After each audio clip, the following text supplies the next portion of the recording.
Dando sequência, gente, no nosso segundo painel desta tarde, mais uma vez, a Assembleia Legislativa na COP30, e neste momento vamos ter o segundo painel desta tarde, do dia 13 de novembro de 2025, com o tema o papel da juventude no enfrentamento às mudanças climáticas.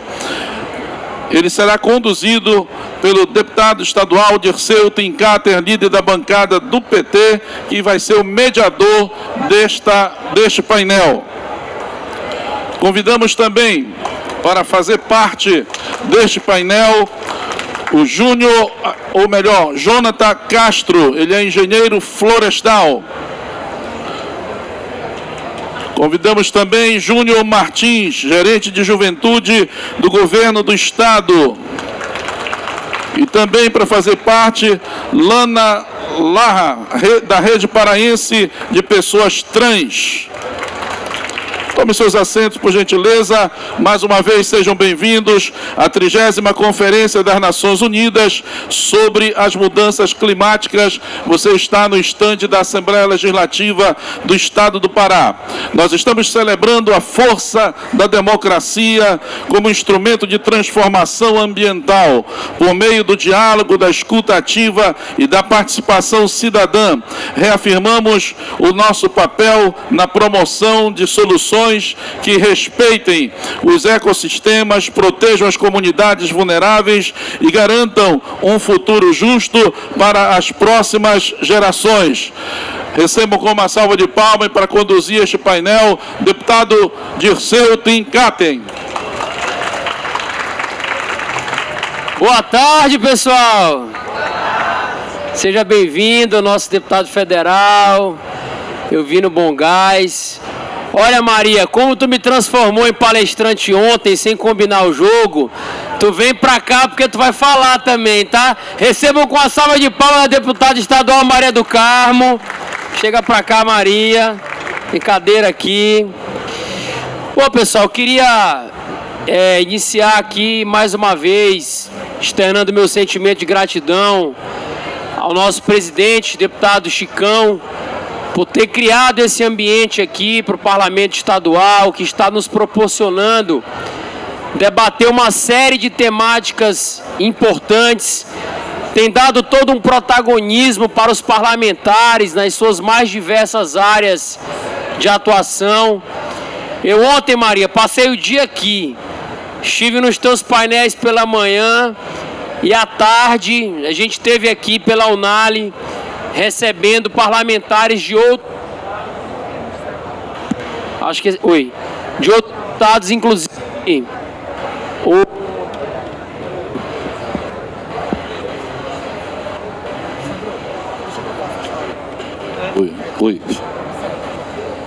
inclusive o presidente da Assembleia Legislativa do Rio Grande do Sul, nosso companheiro Pepe Vargas, né? E ele veio aqui, Elvino, para contar o que vocês passaram lá o ano passado, aquela enchente que todo o Brasil sentiu, e a forma democrática e participativa de reconstrução. Né? Ele mostrou aqui as audiências que foram feitas, as escutas, a plataforma digital que foi lançada, para que toda a população pudesse ter a oportunidade de também dar as suas sugestões no Pacto pelo Rio Grande do Sul, que foi lançado o ano passado. E eu, quando fui convidado então a definir um painel, eu pensei, dentre os vários temas aqui que a gente está discutindo, eu pensei que nós não poderíamos ter essa COP aqui na Alepa, Maria, sem debater a pauta do segmento juvenil nesse processo de mudança climática, Júnior. Porque se a gente for fazer um recorte do que representa hoje a sociedade mundial brasileira e paraense, nós vamos ver que 25% da população se enquadra nessa faixa etária que é definida pelo Estatuto da Juventude como de jovens, né? Então é uma parcela da população muito grande e muito atingida e que não pode ficar de fora dessa discussão. E quando a gente pega, Flávio, estudos, né, sobre a questão das mudanças climáticas, a gente vê algo que chama muita atenção, que é a juventude como um dos segmentos mais atingidos. E principalmente no que diz respeito à questão da saúde mental e emocional. Porque a juventude, quando ela percebe uma falta de perspectiva de futuro por conta dessas grandes catástrofes, ela sente medo, ela sente incerteza. Isso traz depressão, isso traz problemas graves, né? De suicídio, inclusive. Então, a classe mais atingida, de fato, é a juventude. Então, eu pensei em aqui trabalhar, né, esse painel, trazendo aqui alguns convidados e convidadas para a gente dialogar, né? Como é que o terceiro setor tem analisado, tem trabalhado esse cenário, como é que os governos têm pensado e têm trabalhado esse cenário, né? Peço aqui desculpas pela nossa companheira Carla Braga, que é atualmente diretora do Instituto Cojove. Ela seria uma das painelistas aqui. Eles que fazem um grande trabalho, mas estão com uma atuação, Maria, muito forte lá na Free Zone, com toda uma programação, com um recorte juvenil muito forte, e ela teve que se ausentar. Mas temos aqui o nosso companheiro Joatan, que veio aqui, que vai estar no lugar dela. Tem a Lana também, que vai colaborar com esse painel. Mas eu quero que seja um painel dinâmico, que seja um painel que, para além das falas aqui, desse diálogo da mesa, que a gente possa ter um momento também de escuta de vocês, né, de entrega de encaminhamentos, de entrega de proposições. Então, para mim é um momento especial. Eu já não estou mais tão jovem assim, né? 36 anos, no terceiro mandato. Mas quando eu cheguei na Assembleia, eu tinha apenas 24 anos de idade. Então, comecei minha militância social com 14 anos. Então, toda a minha trajetória política perpassa pela luta das juventudes, né, aqui no estado do Pará. E na Assembleia, quando eu cheguei criando a Frente Parlamentar da Juventude, eu cheguei criando o Dia Estadual das Juventudes, a gente aprovou a lei do selo Empresa Amiga da Juventude, o crédito especial da Juventude Empreendedora, aprovamos o CNH Jovem, que virou CNH Pai d'Égua, o Estatuto Estadual da Juventude já passou por todas as comissões e deve ir a plenário em breve, né? Então é um tema que não poderia ficar de fora.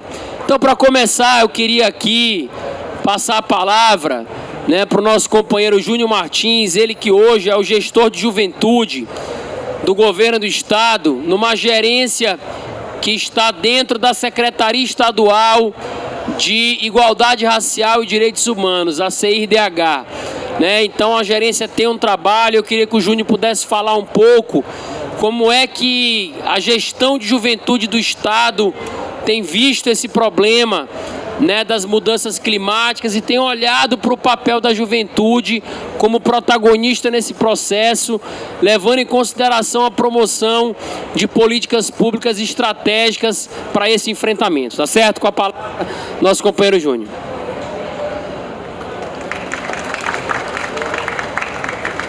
Boa tarde, gente. Alô, dá pra me ouvir? Tá certinho o som? Tá baixo? Tá. Eu preparei uma apresentaçãozinha aqui básica, mas a princípio, boa tarde de novo, gente. Eu sou o Júnior Martins, gestor de juventude do governo do estado, ligado à Secretaria de Igualdade Racial e Direitos Humanos, né? A gente sabe que o tema é muito importante também pra gente, enquanto estado do Norte, estado do Pará, sediar uma COP na Amazônia também, né? Eu acho que é muito importante a gente começar desse jeito, ressaltando o papel e a importância de uma COP na Amazônia, porque além da gente conseguir tratar isso nas discussões, a gente consegue fazer quem veio de fora e fora da nossa realidade enquanto paraense, enquanto jovem, enquanto qualquer outro segmento, sentir na pele também essas problemáticas e essas discussões que a gente coloca, né? E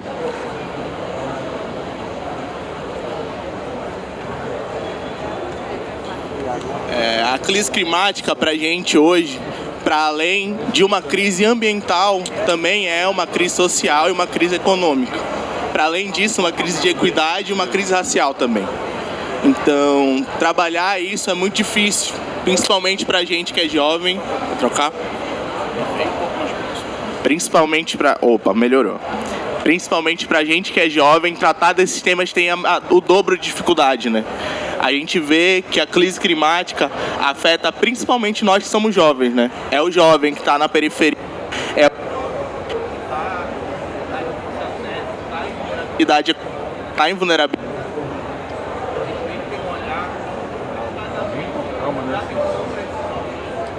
Oi, só do som, aumenta esse microfone aqui, por favor.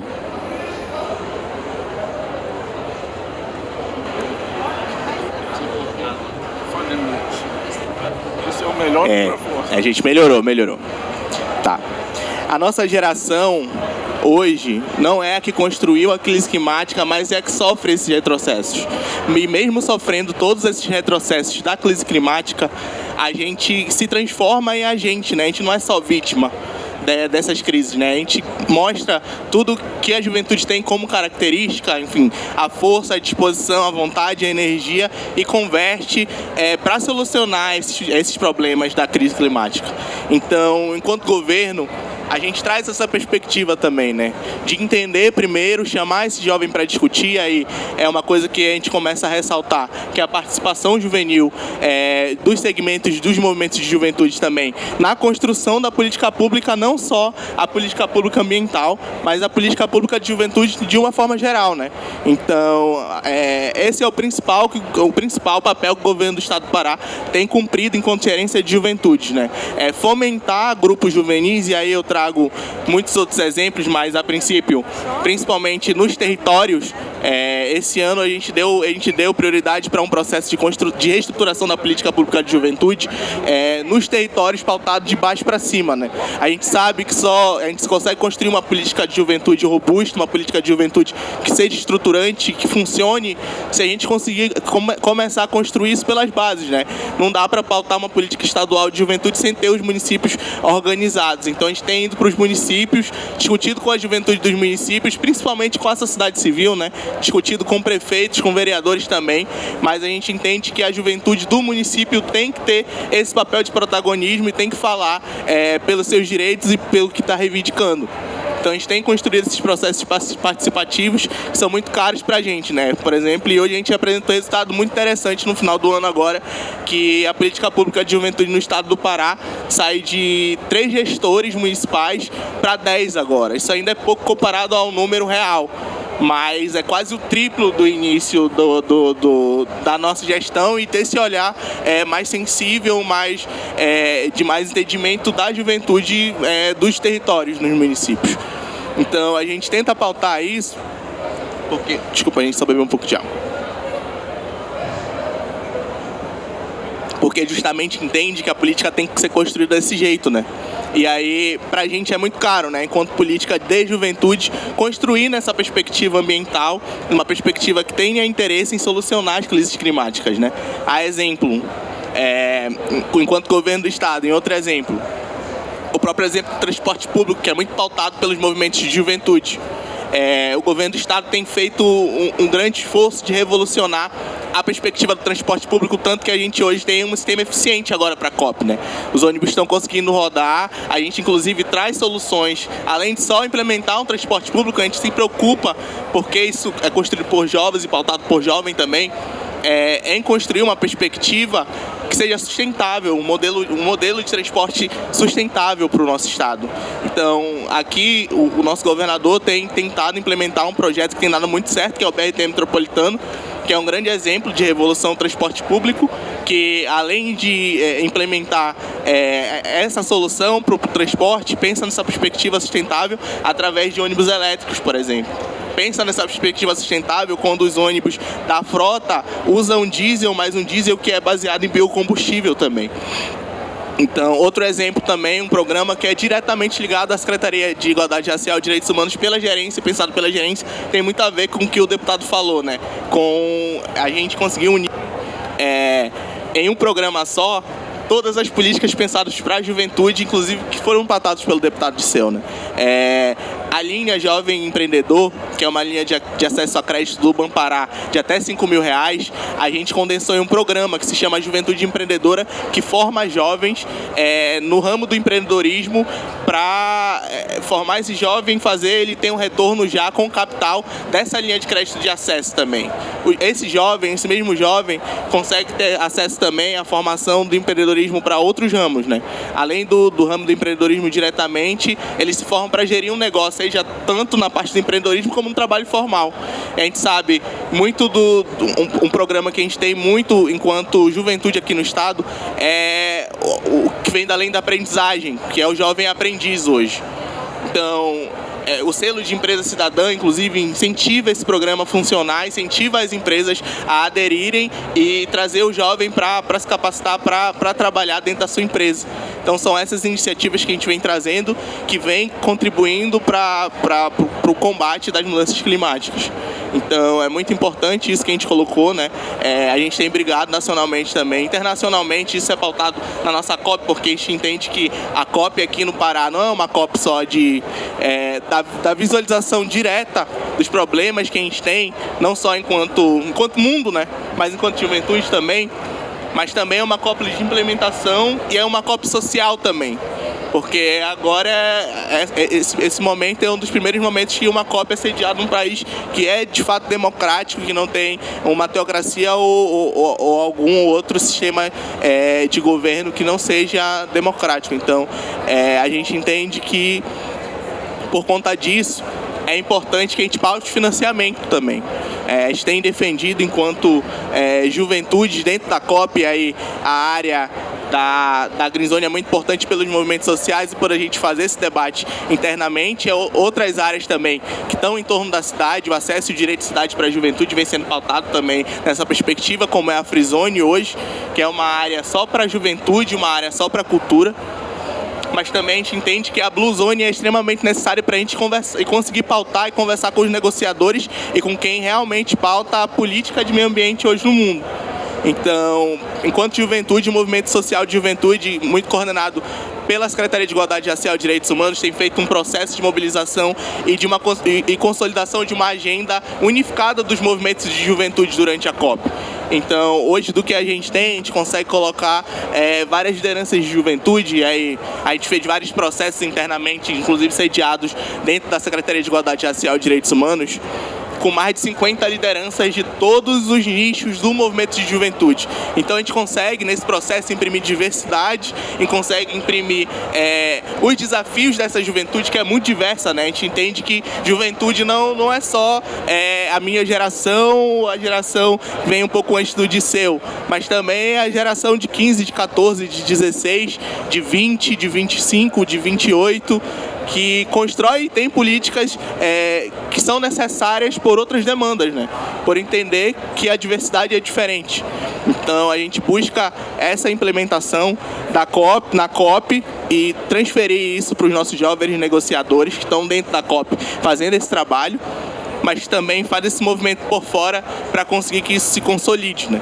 Então, essas são um pouco das iniciativas que a gente tem pensado. Os negociadores estão hoje dentro da COP fazendo um trabalho, inclusive a gente entende que enquanto juventudes a gente tem essa capacidade, só que a gente precisa de muito acesso e uma abertura maior dos governos, né?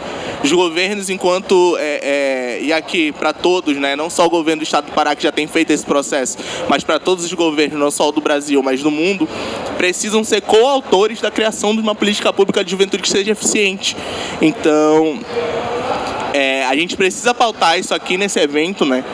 Enquanto ponto central na justiça climática, enquanto ponto central contra a emergência climática, contra a crise climática que está aí, né? Que é a realidade, contra o racismo ambiental também. Então, mas os governos também precisam se movimentar, os outros governos precisam se movimentar para que isso seja uma realidade prática não só do estado do Pará, mas de todos os estados e países do mundo. Então, é mais ou menos isso que a gente tem feito. Para a gente é inegociável o debate de 5% de orçamento para financiamento da juventude na pauta climática, né? E a gente sabe que sem orçamento não se faz política de juventude, não se estrutura uma política de juventude. Então, para a gente, além dessas ideias e levar o jovem para ser esse co-criador e conduzir esse jovem para co-criar essas soluções, porque o jovem consegue fazer isso, né? A gente tem exemplos práticos hoje e outros projetos que rodam junto com o terceiro setor, junto com a Alepa, sobre o desenvolvimento da política pública, mas a gente precisa de mais, né? A gente precisa de todo mundo em prol e unificado por uma bandeira só. Então, enquanto juventudes, é inegociável para a gente sair daqui com orçamento para implementação, mas também sair com orçamento e melhorar nossas ações enquanto governo do Estado. E é isso, gente. Obrigado. Obrigado, Júnior. Muito sucesso nessa continuidade do teu trabalho à frente dessa pasta importante. E eu digo que isso tudo é um processo, né? Porque se a gente for pegar também a nível federal, apesar da juventude, Douglas, ter protagonizado muitas das conquistas que nós tivemos para a sociedade de uma forma geral, né? E aí eu falo do próprio direito de votar, porque nas diretas já a gente teve ali na linha de frente, né, as juventudes como um todo. Nós demoramos, foi só depois dos anos 2000 que o termo juventude foi incorporado na Constituição, já no governo Lula, né? Foi só em 2010 que o Estatuto das Juventudes passou a vigorar. Então foi só nesse período que nós tivemos também a criação da Secretaria Nacional de Juventude com status ministerial, que começou a fazer um trabalho a partir das conferências para criar programas e políticas como Identidade Jovem. Hoje qualquer jovem de baixa renda pode, no seu próprio celular, baixar o aplicativo do Identidade Jovem e ter acesso ao passe livre intermunicipal, né, interestadual, ter acesso à meia entrada em eventos esportivos, culturais. Então, todas essas propostas, Edileuza, foram oriundas dessas conferências, né? E eu acho que aqui no Pará a gente está num processo de reconstrução. Eu acho que o principal passo que a gente conseguiu dar há alguns anos atrás foi a recriação do COJUEPA, o nosso Conselho Estadual, que estava há tanto tempo paralisado e que tem um papel muito importante, né? Quem faz o controle social das políticas públicas. E mesmo antes do Júnior assumir, mesmo antes da gerência de juventude vir da CEJU-DH para a CEIR-DH, a gente conseguiu reativar o Conselho Estadual da Juventude do Estado do Pará. Eu sempre uso esse termo de juventude no plural, porque a gente não pode falar de juventude como se fosse tudo igual. A gente tem recortes muito peculiares, né? E principalmente se tratando desse tema, que são a questão das mudanças climáticas, a gente sabe que a juventude ribeirinha, ela sofre de uma maneira, ela tem seus problemas. A gente sabe que a juventude quilombola, a juventude indígena, ela também tem de uma outra forma, né, o enfrentamento a esses problemas. Da mesma forma, Lana, as juventudes LGBTQIA+, as juventudes trans. Então, eu queria que você fizesse uma fala com esse recorte, né? Como tem sido para esse segmento importante das juventudes passar por esse problema, quais são as principais dificuldades, quais são os principais anseios, né? E como vocês têm se organizado através do terceiro setor para também fazer um trabalho paralelo ao trabalho governamental nesse desafio tão grande. Gente, boa tarde. Primeiro, saudar a todas que estão aqui na plenária, deputado Diceu, que tem um grande papel dentro do Parlamento Estadual, que tem cumprido esse papel com essa juventude diversa. Parabéns por todo o teu trabalho, teu legado, né? Gente, eu sou Lana, sou travesti, sou preta, sou periférica, né? Atualmente estou na Rede Trans Brasil, na Rede Paraense de Pessoas Trans.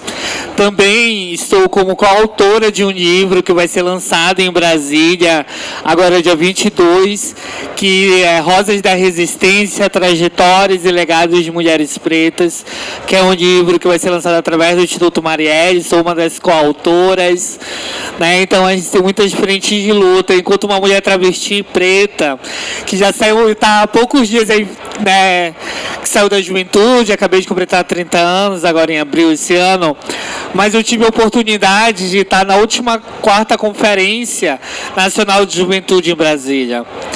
E a gente viu o poder e o papel que a juventude tem, né? Nossa população LGBT+, a população trans, esteve construindo essas políticas. Porque, afinal, o que é que mudanças climáticas tem a ver com essas corpas e corpos que estão na ponta sofrendo as mazelas da falta de políticas públicas, que estão na ponta sofrendo a falta de educação digna, que estão na ponta sofrendo a falta de uma política que agregue saúde mental, que agregue moradia, que agregue uma escola com recursos, que agregue uma escola com qualidade. Quem é que mais morre hoje nesse país? O que aconteceu no Rio de Janeiro não foi o enfrentamento ao tráfico. O que aconteceu no Rio de Janeiro foi a morte e o genocídio de jovens pretos favelados, orquestrado por uma organização da extrema-direita e da direita que vem fazendo isso com a nossa juventude, que vem massacrando a juventude indígena. Hoje a COP acontece historicamente dentro da Amazônia, mas essa mesma Amazônia não está sendo chamada para discutir essa COP. Essa mesma Amazônia não está sendo chamada para ser ouvida. Os verdadeiros defensores dessa Amazônia, que vivem nessa Amazônia, que sentem essa Amazônia, não estão nas mesas de negociação. É preciso a gente pensar o papel dessa juventude. Ano que vem é um ano de eleição, Diceu. E a gente quer que essa juventude ocupe os parlamentos não só desse país, mas inclusive de outros países. Que essa juventude comece a ser ouvida de fato e não ouvida só em sessão especial, só em audiências públicas ou só em painéis. Mas essa juventude seja a protagonista dos projetos de lei que vão defender essa periferia, que vão defender essa Amazônia, que vão defender as copas daqueles que fogem dessa heterocis normatividade branca. Ontem, no evento da Frizone e da Cojovem, a gente falava que a gente sonha um sonho de uma juventude junta. E a gente aprende muito. A gente aprende o que é resistir desde cedo,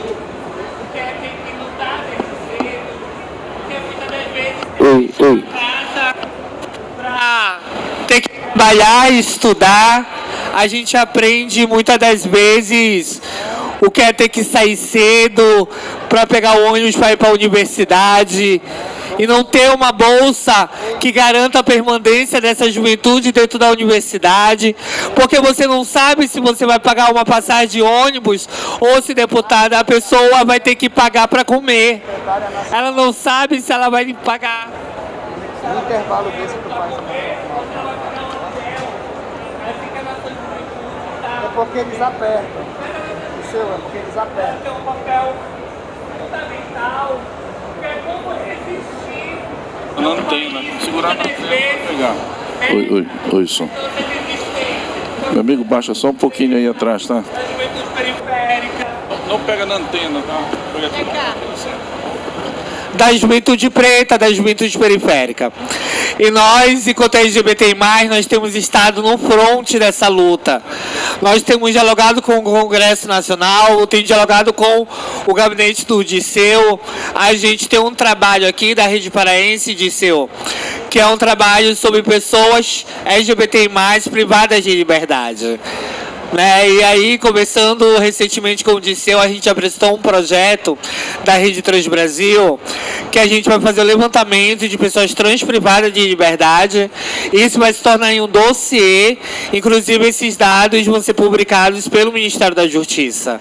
Isso foi uma emenda parlamentar da deputada Érica Cocai e da deputada Duda Salabert para a Rede Trans Brasil, né? E é pensando no desencarceramento dessa população LGBTQIA+, é pensando no desencarceramento da juventude preta periférica.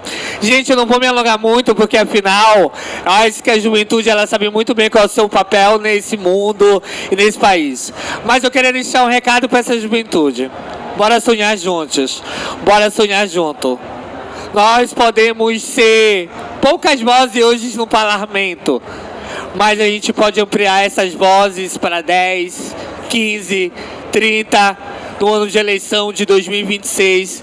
E sim, vamos colocar os nossos nomes, vamos se colocar à disposição de fazer o discurso da política, porque esse espaço também é nosso, esse espaço também tem que ser nosso. Não vai ser um ou outro que vai calar a voz dessa juventude que é aguerrida, que está dentro das terras indígenas, que está dentro da cidade, que está no campo, mas que está produzindo cultura, que está educando, que está construindo um futuro para as novas gerações, continuando o legado das gerações que vieram antes da gente. Nós temos o William Andrei, que é o grande lutador das pessoas com deficiência, que é PCD, mas também lembrar dessa juventude maravilhosa, que é essa juventude diversa e que tem muito a contribuir no debate das mudanças climáticas.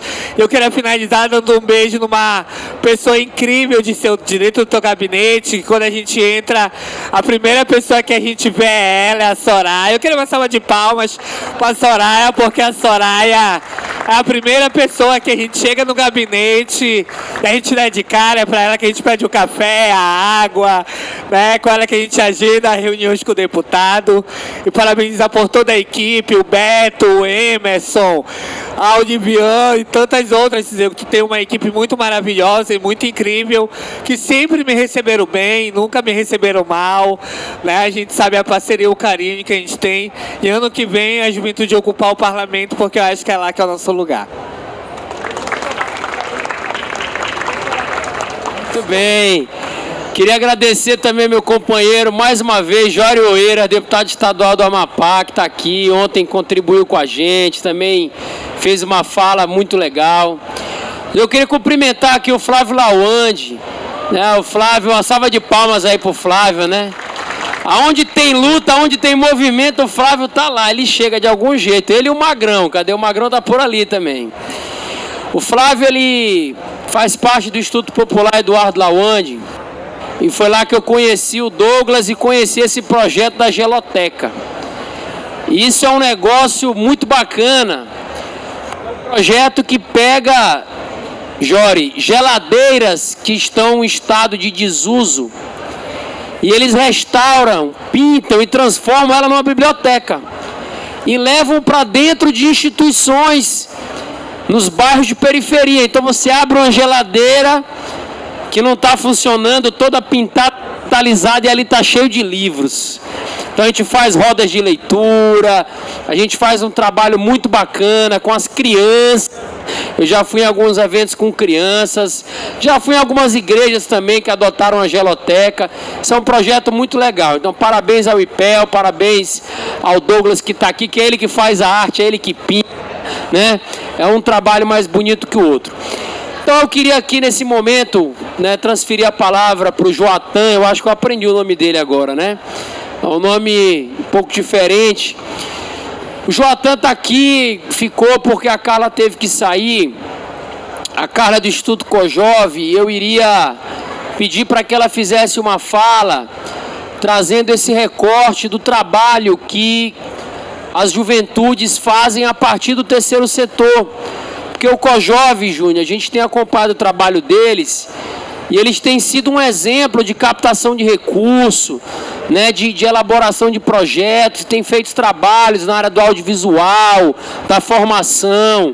A própria Frizone aqui é um espaço que está sendo, né, desenvolvido com a coparticipação deles. Então eu queria que a Carla pudesse fazer essa fala para poder passar um pouco desse trabalho da COJovem e até estimular outros jovens do terceiro setor que estão aqui a como caminhar, a como fazer um projeto, a como acessar um edital, né? Que às vezes é tão difícil, parece ser tão simples, mas é muito difícil porque são poucos que acessam e a maioria das entidades que acessam, meu amigo Tonzinho, que veio lá de Tailândia do Pará, a maioria das entidades que acessam esses editais, infelizmente, ainda são, não que eles não mereçam, mas são do sul e sudeste do Brasil.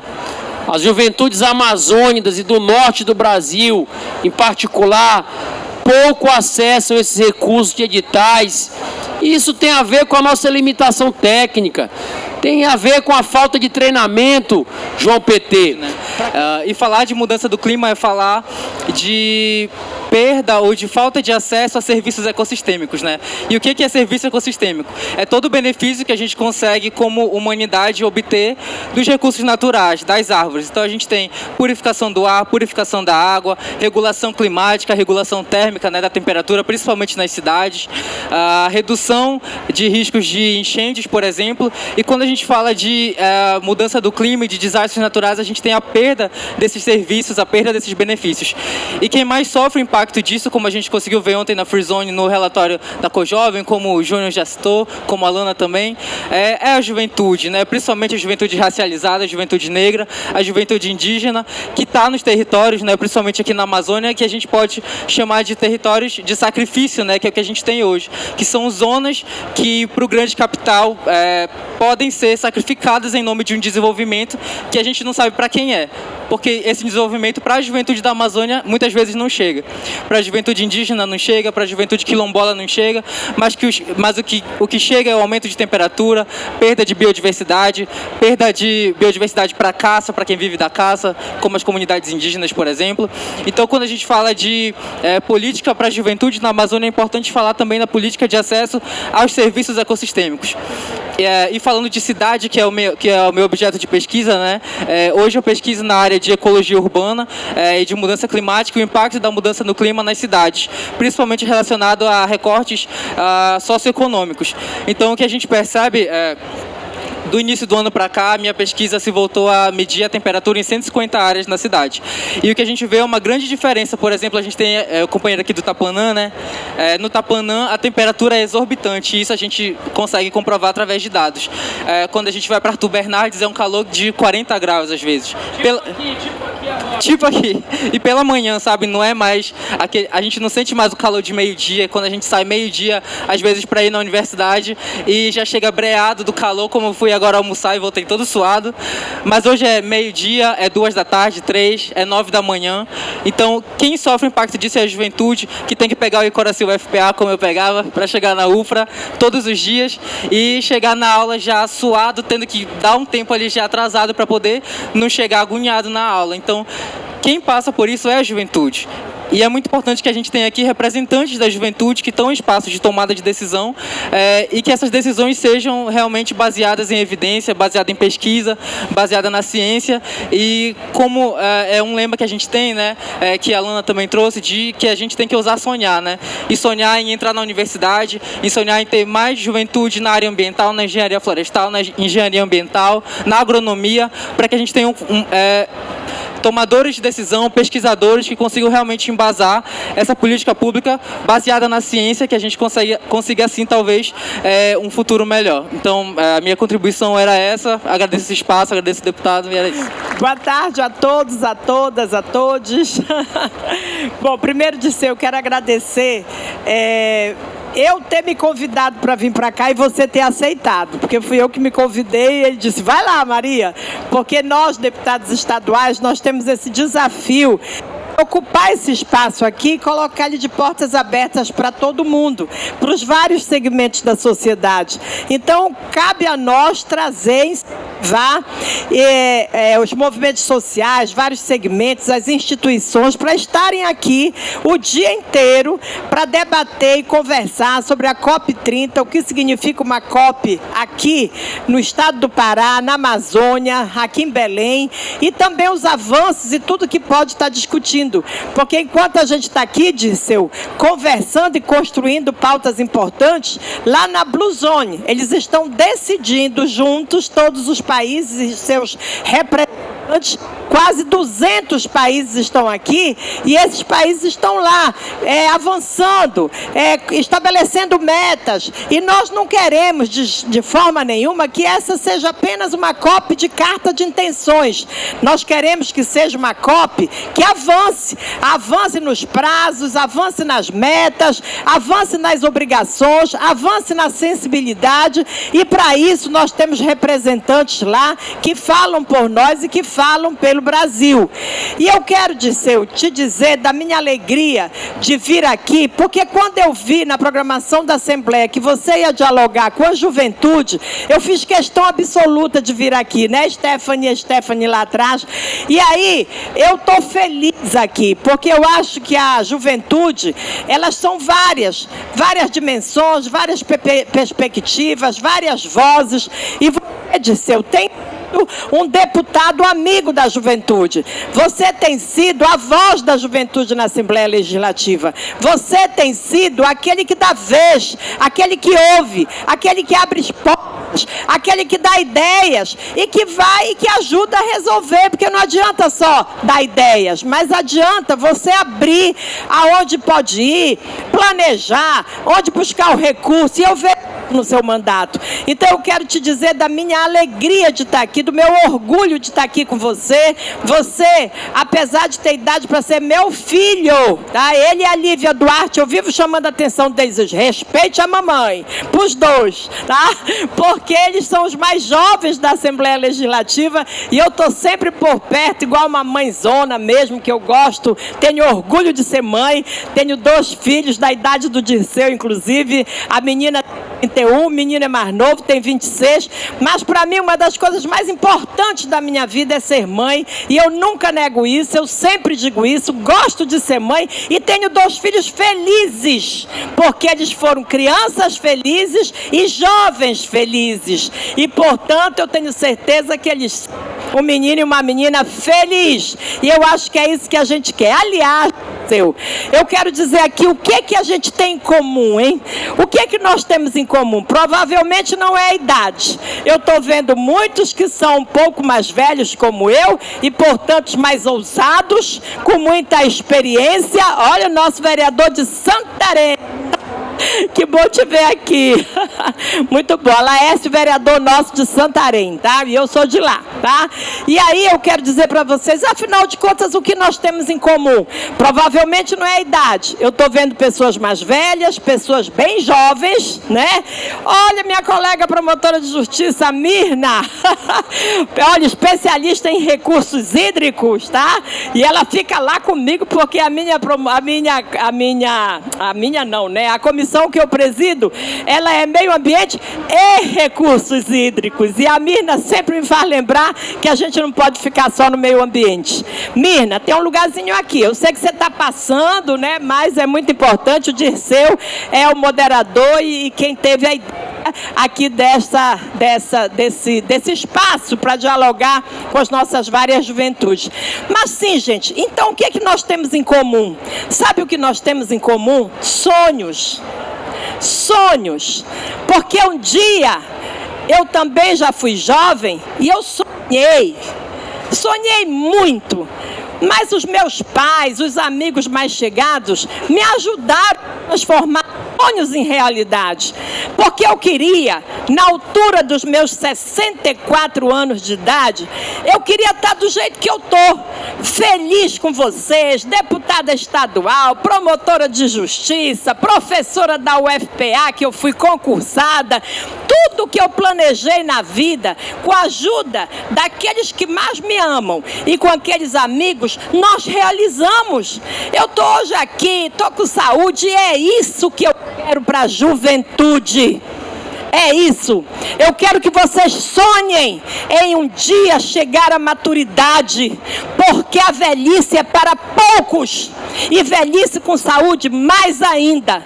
Então aqui o que vocês têm que lutar o tempo todo é para chegar na velhice, porque quem não chega na velhice fica no meio do caminho e não está escrito em nenhuma Bíblia que a gente tem que morrer cedo. Lá está escrito que a gente tem que morrer depois de realizar os nossos sonhos. Nós não podemos colocar a vida em risco. Não está escrito que tem que morrer jovem, que tem que ter uma doença grave, que tem que ser atropelado, que tem que se perder para as drogas, para a falta de oportunidades. Não, Senhor. A vida nos sorri. E o que eu mais desejo a todos vocês mais jovens é que vocês tenham longevidade, e longevidade com muita saúde, e longevidade com muitas realizações pessoais, profissionais, políticas, que vocês possam dizer para os seus filhos, netos e bisnetos o quanto vocês foram felizes a vida toda. E para ser um jovem feliz, você não pode ser tratado numa caixinha. Nós temos várias juventudes e digam não para aqueles que ousam colocar vocês dentro de caixinha. Não, a juventude é um tema transversal. A juventude LGBT, a juventude quilombola, a juventude indígena, a juventude feminista, a juventude machista, porque tem também os machos, né, bem forte aí, também. Todo tipo de juventude tem que ter o direito à vez e voz. E nós temos que ajudar os jovens a se politizar, porque ainda há um número muito grande de jovens que não gostam de política, não querem estar na política, querem estar na balada, falar besteira por aí, querem se drogar, não querem, mesmo que tenham oportunidade, não querem. E esses jovens precisam da gente. Esses jovens precisam de vocês, jovens que são politizados, que sabem o que quer, que sabem onde quer chegar, e nós precisamos ganhar a juventude para nós, para aquilo que a gente acredita, para aquilo que a gente quer. Então aqui, o que nós temos em comum é isso, é a vontade de acertar, é a vontade de viver, é a vontade de envelhecer. Quem quer ser um velho feliz aqui? Todo mundo. Quem quer ser uma idosa cheia de coisa boa para fazer?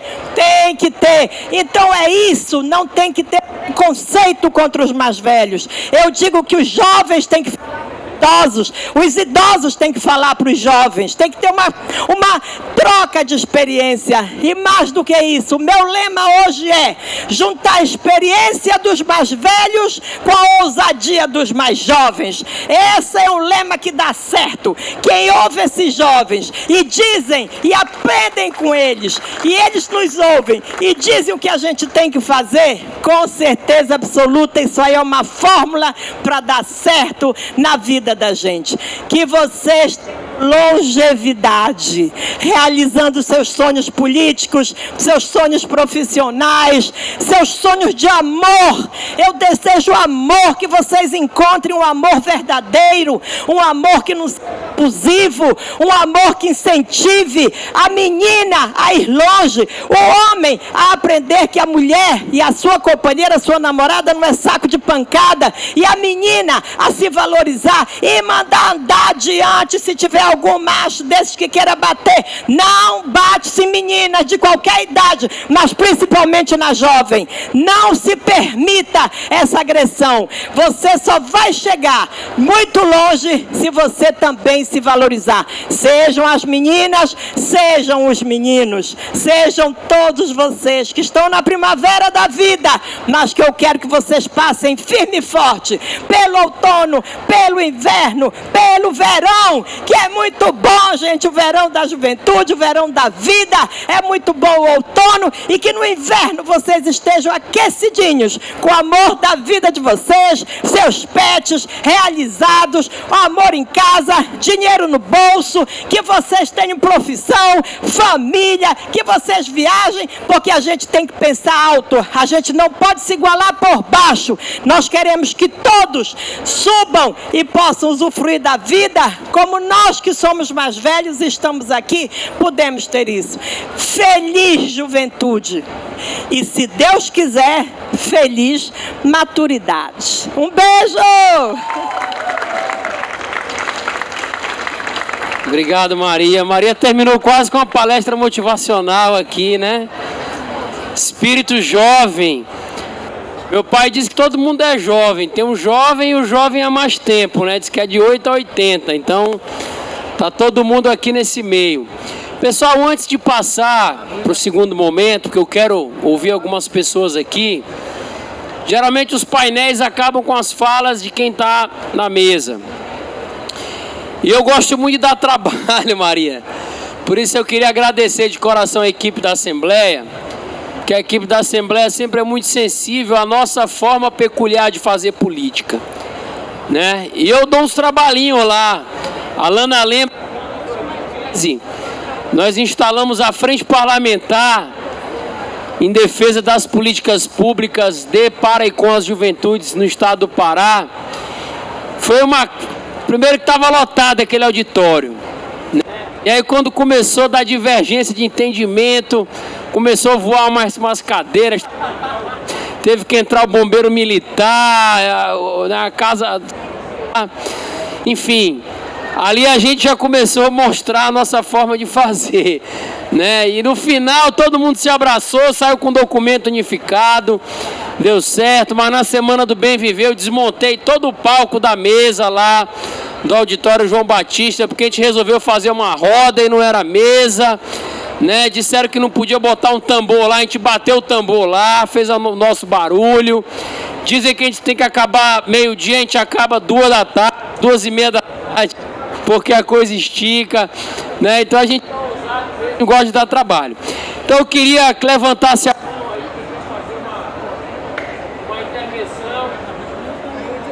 Esses microfones aqui estão meio cansados. Vamos botar uns mais jovens aqui, né? Oi, ei. Oi, voltou.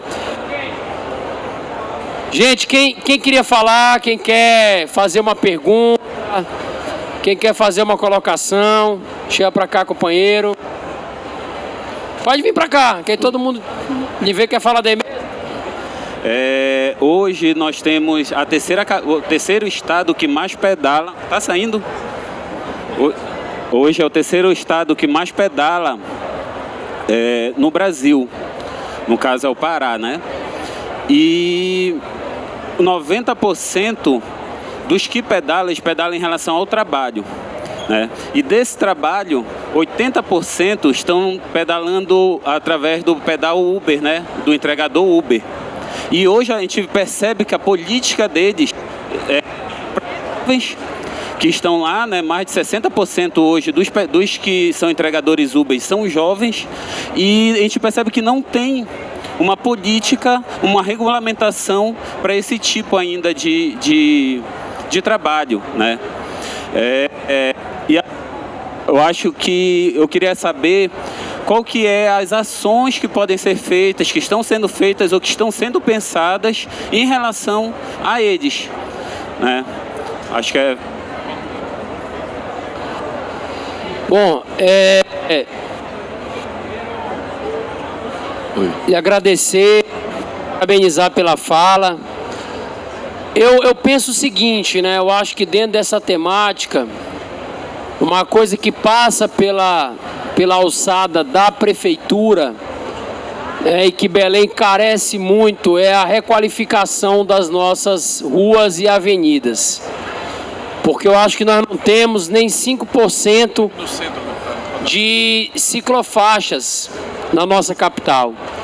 Então as pessoas que utilizam esse meio de transporte, seja para se locomover para o local de trabalho, né, ou para ou para trabalhar propriamente dito com a bicicleta, fazendo a entrega, eles passam por muitos perigos, exatamente por não ter o local adequado para poder trafegar com a bicicleta e a falta das ciclofaixas. Então, acho que tem que ser uma luta nossa, né, junto à gestão municipal, a requalificação das nossas vias para que a gente tenha segurança. No que diz respeito ao incentivo à atividade, eu acho que um pouco do que foi dito aqui, né, a juventude buscar esse crédito especial da juventude empreendedora, que está lá disponível no Bampará, para ela poder, né, investir no seu negócio, trocar a sua bicicleta por uma bicicleta melhor, fazer um investimento para poder prestar um melhor serviço. Então a gente já tem algumas políticas nesse sentido do incentivo e do fomento. Eu acho que a gente tem que pensar na segurança desses ciclistas, né, e numa mobilidade melhor e mais tranquila. Beleza? Pessoal, quem mais quer fazer uma fala? Aqui. Quer vir aqui fazer uma no palanque aqui ou quer falar daí? Boa tarde, boa tarde. Deputado Dirceu, primeiro, parabéns, tá, pela iniciativa, muito importante.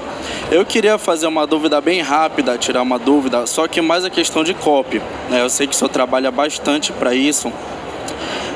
O primeiro deputado de Santa Catarina falou sobre isso e o senhor falou agora sobre a questão do crédito de carbono, porque o que acontece?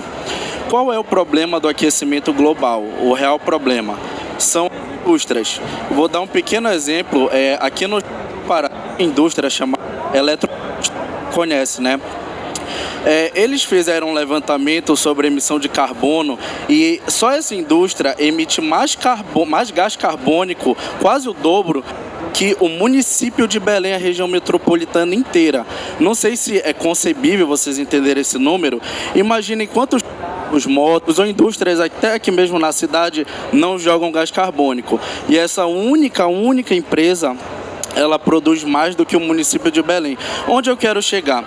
Os países desenvolvidos, que são países industrializados como Estados Unidos, Alemanha, Japão, para não dizer que não a China também hoje, eles já não têm mais uma floresta igual a floresta amazônica. Aqui, né? Eles já não têm uma cobertura vegetal como os países em desenvolvimento, que são países semi-industrializados. Aí qual a questão do crédito de carbono? Eu também, se eu tiver alguma coisa errada, só pode corrigir. Eles vão pagar para a gente, é importante para a gente esta amazônica, mas eles não vão parar de emitir gás carbônico. A questão, até o rapaz que falou primeiro que eu, da ciclofaixa, carro elétrico, isso é muito importante, arborizar, como o colega falou, sobre a questão do Tapanã, que é um bairro periférico, racismo ambiental, arborizar esses locais, isso é de extrema importância e falta essa política pública aqui no estado, né? A gente sabe que é um fato. A gente pode pensar, né? Eu já ouvi gente falando, poxa, por que as pessoas pretas, elas sentem mais calor que pessoas brancas? Eles estão de... Não, mas, pô, eles que moram na periferia, pegam o ônibus, o Tapanã, para ir para a Universidade Federal para trabalhar. Entendeu? Mas o ponto que eu quero chegar, para não me alongar, a COP, eles estão fazendo algum debate sobre essa questão, porque realmente arborizar a cidade, trocar o teu carro por um carro elétrico, isso é de extrema importância, preservar, mas isso não vai frear o aquecimento global. O que vai frear é a gente realmente ver essas indústrias e ver o que a gente pode fazer para eles emitir gás carbônico, dentre outros gases do efeito estufa. É só isso aqui. Eu sou amigo aqui do Douglas e do Flávio. Quem bebe uma cervejinha já tomou uma serpinha, uma tijuca que eles fazem lá, né? Eu gosto, nem todo mundo gosta, mas eu gosto. Principalmente nesse calorão, Maria.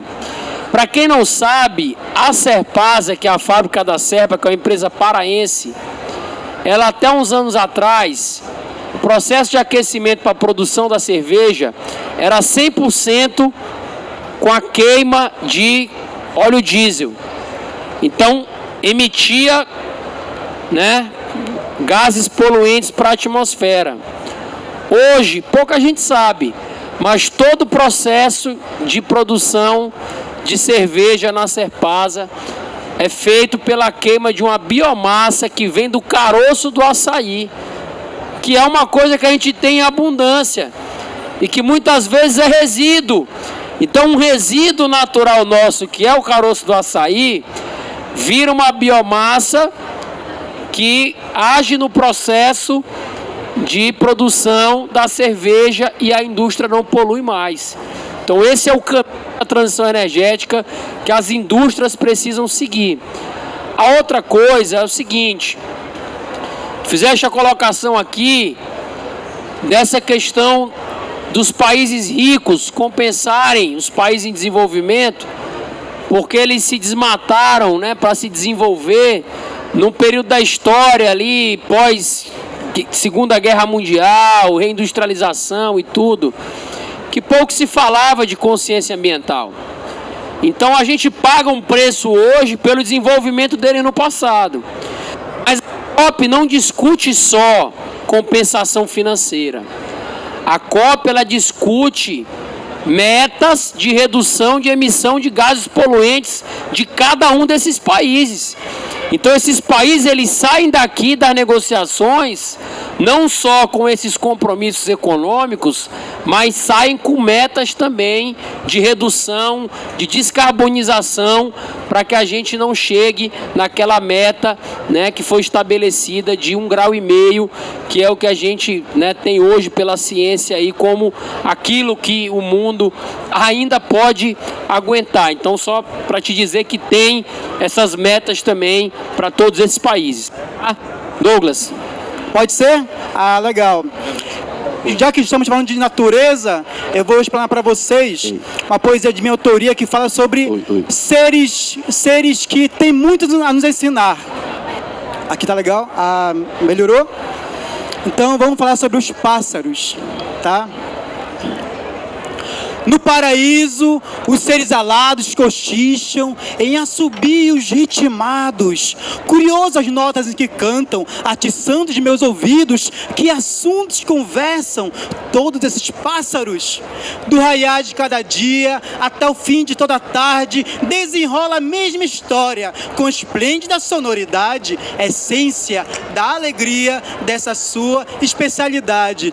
Quando a chuva vem chegando, observo ao alvoroço, tantas asas batendo, cai pena, cai caroço, no chão vão se espalhando, cultivando cada pedaço.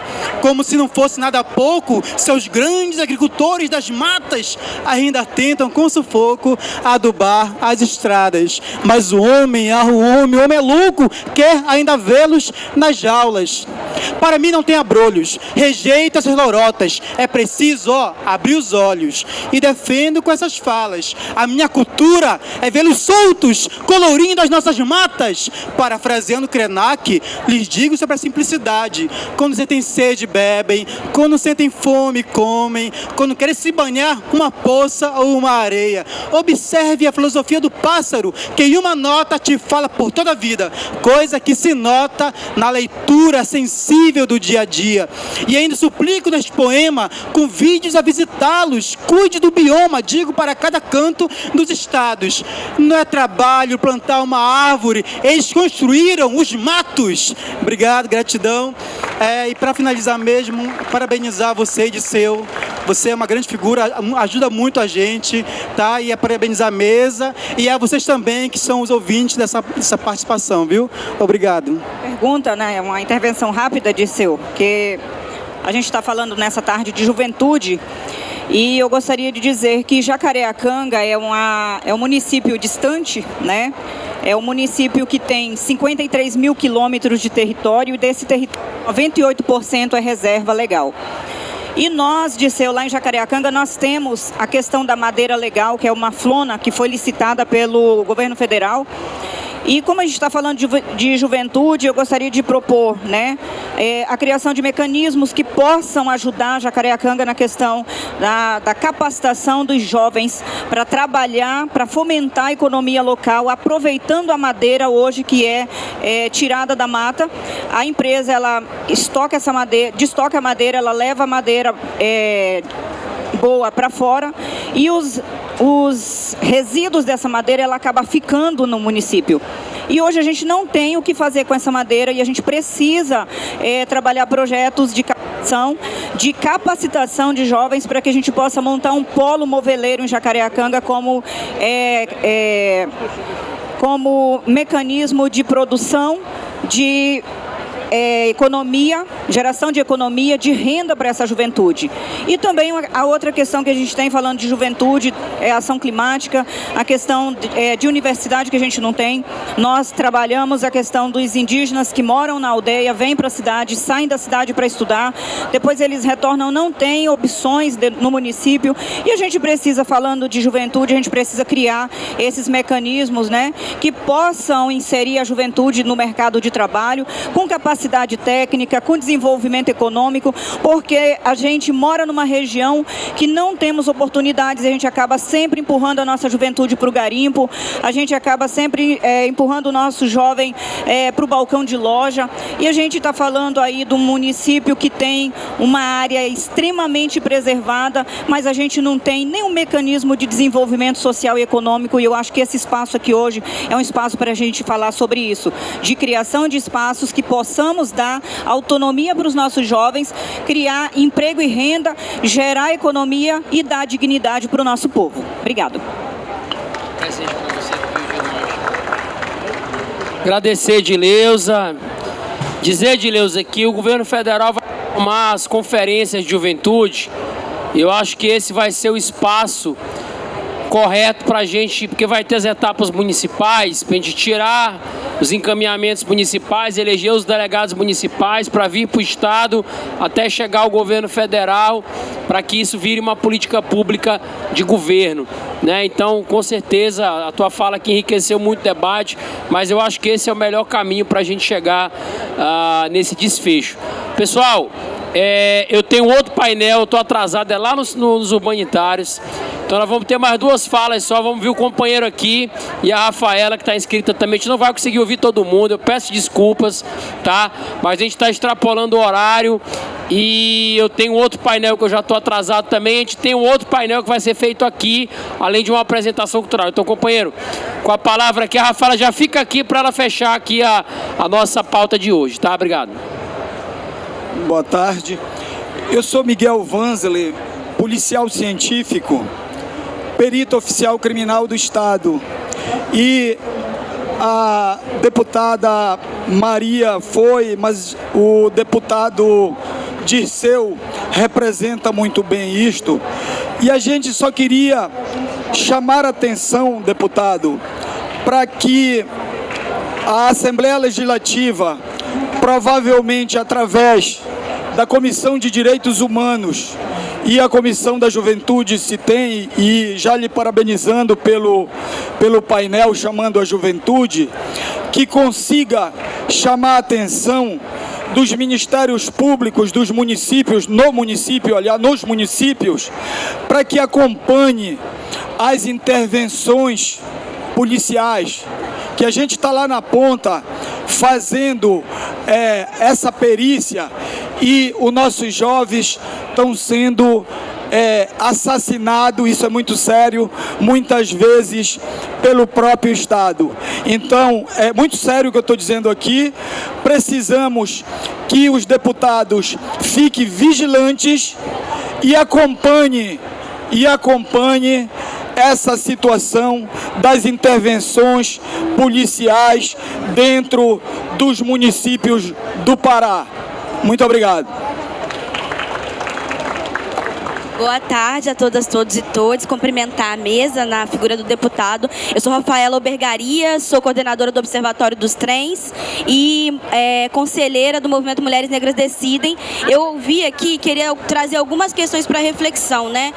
De como a gente precisa estabelecer estratégias e diretrizes para associar a política de mitigação com a política de adaptação. Aqui vai ser aprovado, vai ser discutido e aprovado uma série de questões que têm relação e têm sido disputadas deputado, como é que a gente insere um olhar intersectorial, interseccional na agenda de adaptação, com o fundo de adaptação, que foi uma conquista da COP de 2027, mas tem uma questão de como é que as pessoas vivem na cidade, como é que a gente precisa associar e casar essas agendas. A COP aqui no Pará, ela tem, né, trazer a COP para o Brasil é muito importante para reafirmar políticas que sejam políticas de enfrentamento, de reparação e compensação às injustiças que são produzidas pelo clima, mas é fundamental a gente olhar também como é que ela deixa de produzir legado para os grupos que são grupos majoritariamente marcados pelo racismo ambiental, né, pelos bolsões de calor que tem matado gente, e a mobilidade ela é estruturante nessa política, né? A gente 60% das emissões de poluente nos centros urbanos brasileiros estão na conta do transporte. O transporte para a juventude é fundamental, porque para a gente poder acessar saúde, educação, para procurar emprego, para chegar no emprego, a gente tem que se deslocar. A gente sabe que o transporte ele é socialmente, ele é racialmente localizado dentro dos territórios que são majoritariamente negros, da classe trabalhadora, e é fundamental a oportunidade está colocada aqui da gente sair com uma agenda de diálogo sobre quais são as diretrizes para a aplicação do fundo climático, porque o que a gente vê é que essas diretrizes, a forma como é aplicado, se privilegia os territórios que são mais abastados, se investe dinheiro onde tem mais infraestrutura, e para a gente ter uma agenda que de fato seja uma agenda de reparação, compensação aos danos, a gente precisa priorizar os territórios que têm menos infraestrutura. Nós precisamos disputar a alocação e ocupação do Conselho das Cidades, que está centralizando o investimento de mobilidade, de cidades sustentáveis, porque isso de descarbonização, mas que não tem no seu conselho ocupação da sociedade civil. A gente sabe que eu estou lá também na Blue Zone e as mesas de negociação não têm espaço para dialogar, para que a sociedade civil organizada consiga colocar suas agendas. Desde a COP27, que é a primeira COP que eu participei, o que parece é que as mesas de negociação são ocupadas por pessoas majoritariamente brancas, europeias, estão discutindo como é que eles fazem para continuar existindo o mundo e a gente continuar morrendo. Então a gente precisa produzir uma agenda que associe mitigação e adaptação. A gente está estruturando, né, chamando uma reunião aqui para pensar em quais são essas políticas fundamentais, tarifa zero, como é que a gente aprofunda uma agenda aqui, as vias no Pará são principalmente rios, então como é que essa infraestrutura precisa respeitar os biomas, precisa respeitar a conformação e garantir que tem menos infraestrutura consiga produzir isso. A gente quer muito fazer esse diálogo com todas as casas legislativas, de como a gente produz cidades que sejam resilientes de verdade, antirracistas e dignas para a população. Tá bom? Obrigada.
Emanuí dos